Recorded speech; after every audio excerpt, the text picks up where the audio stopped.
Okay, so today is December 17th, 2022, and I went by my local big box store, and there were some markdown orchids, and some of them may not make it. I mean, I've already got some rot started on that leaf, but I'm gonna try to dry it out down in there and keep it dry. May even pour some, as an experiment, pour some peroxide in there to help, just a little bit, to help bubble out some of the moisture, and then use a Q-tip to kind of, I don't know. I'm still trying to decide what to do. But this thing was so pot bound and got rotten roots on them. I'm trimming them out. Some of these roots come all the way from one side and grow up the ball and up around the plant on the other side. And this one I've been working on for probably 10 minutes now, trying to untangle it. It had a ball of moss in the middle and some pine bark around the outside, and it was so tight it was pitiful. But and it had been outside. They kept it in an outside display where it was getting cold rain on it the other day. So I mean, it's just kind of a touch and go with these things. But got them really reasonable. I think I averaged $3 or $4 a piece for these 3 orchids. And what I did is, I've got this wire basket, and it's pretty big. I'm gonna use it as a nursery basket for right now. Kind of I showed y'all the other day the videos where I did some of these, and they're doing okay.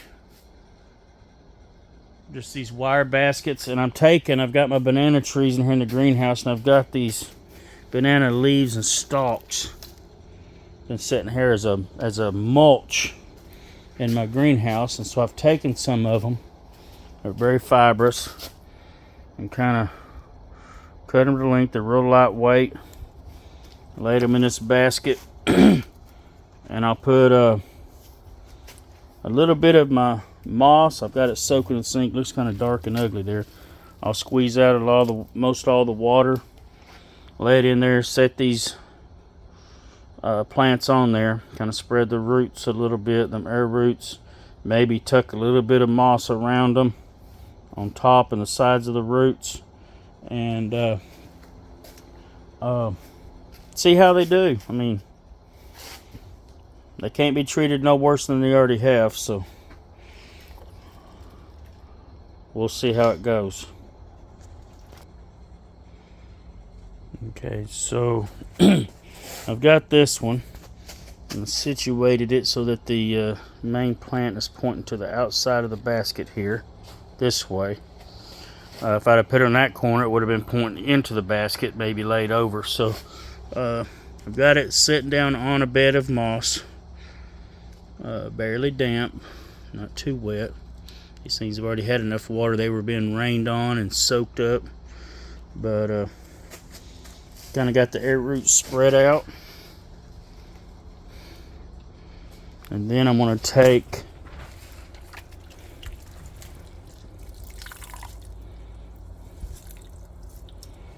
and squeeze. Let me pause you for a minute. It's hard to do this with holding the phone in one hand and working the other. Okay, so I just kind of tucked a little layer of this moss around some of these roots, but enough where they got plenty of good airflow, just enough moss to hold some moisture. And then we'll take a little clip,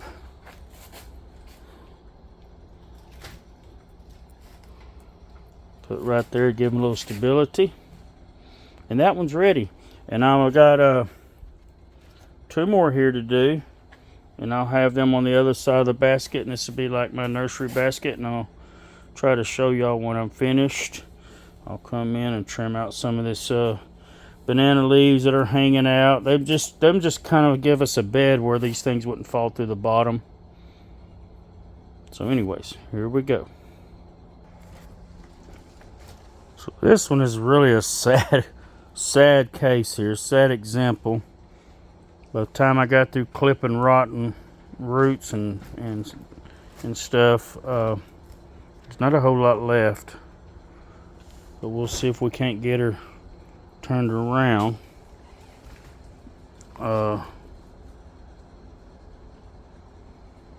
Debating whether to cut the flower stalk off so the plant can just spend energy. In fact, I may do that. I don't know. I'm just going to leave it for right now and watch it. I could take the flower stalk and try to propagate and see if I get some more little kikis growing off of it. But I'm just going to treat this one like I did the other. Set it on a bed of a little bit of moss. Pat it a little bit around the top. And not too much. Don't want to suffocate it like it's been getting. And keep it too wet or anything. I'm going to let it dry out some. I'm going to squeeze most all the moisture out of that moss for right now. And see how she does. She's a pretty one. I know it's simple and common, but I love them. We'll see how it goes. Get this one sitting in the nursery pot over here. And there she is. She's sitting there. Got her clipped up here to hold her steady. Got some little bit of moss around her roots. And we'll see how she does. I'm just going to leave her like that for right now. I got one more to do.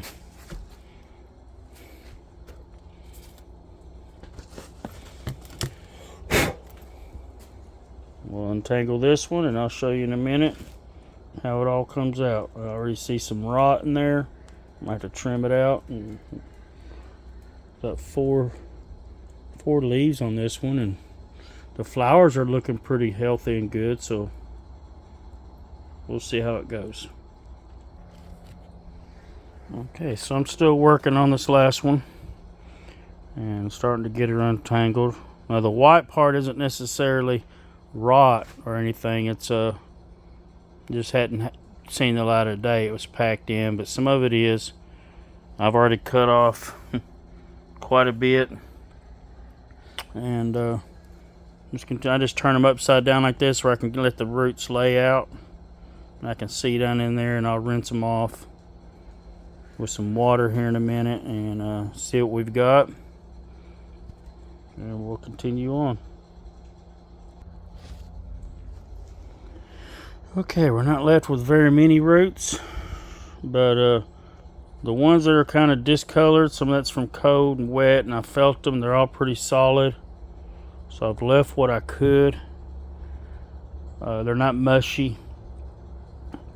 So I've cut some of the bottom of the where it'll sit flatter in there on the moss, and where we can kind of situate it in. And we're going to try to save this little beauty. That's all the roots we're going to go with. Again, the yellow and light colored aren't necessarily rotted.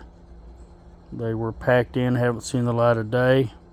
I haven't been able to photosynthesize and turn green like some of the others. They all feel solid. They're not mushy. So I'm not a professional. I'm learning to do this as I go. Hadn't been doing orchids but just the last few weeks. And so I'm just kind of doing what my green thumb tells me to do, and it doesn't always apply to some of these tropical things. I did take the one off of that stump I had, and she's the one in that first wire basket there. And I don't know if we can tell much. Now the flowers are droopy.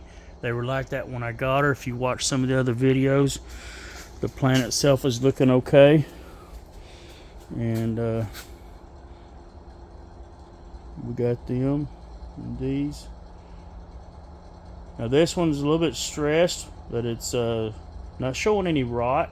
It's actually got new growth. But I did have some ants had taken up inside there, and so I kind of dusted them a little bit. I don't like using any kind of poisons, but I did put a little bit on there. and I may undo that one off the board here pretty soon, probably not today, and check it all out and see what the deal is with that one, if there's anything I need to trim up underneath it. So let me get this one settled into the group home here and we'll see how she goes. And there we have it.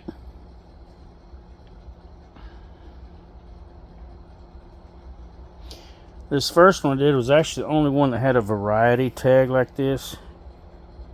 The other ones were just had a generic Phalaenopsis tags. So I put that one with the one it came with. It's more of a, I think, a pink flower. It doesn't have as much of the white like that. It's more of a solid color. I'm not sure. We'll see if it blooms next year, or if this little bud opens up pretty soon. But there we go. I'm gonna hang them up, and here they are, right here where when I walk through I can have an eye on them.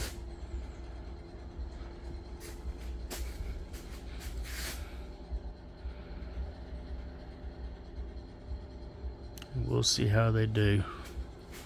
This way I can reach up here and see how dry or moist they are, and if I need to I can spritz them or fertilize them or whatever I need to do. And so we'll try to keep y'all updated. There's the newest members of my orchids family in the greenhouse. Hope y'all enjoyed that. I know it's been a long video. Looks like I'm right at 12 minutes. And I'm gonna get off of here, and y'all have a great rest of the year. And it's almost over. Will be 2023 before you know it.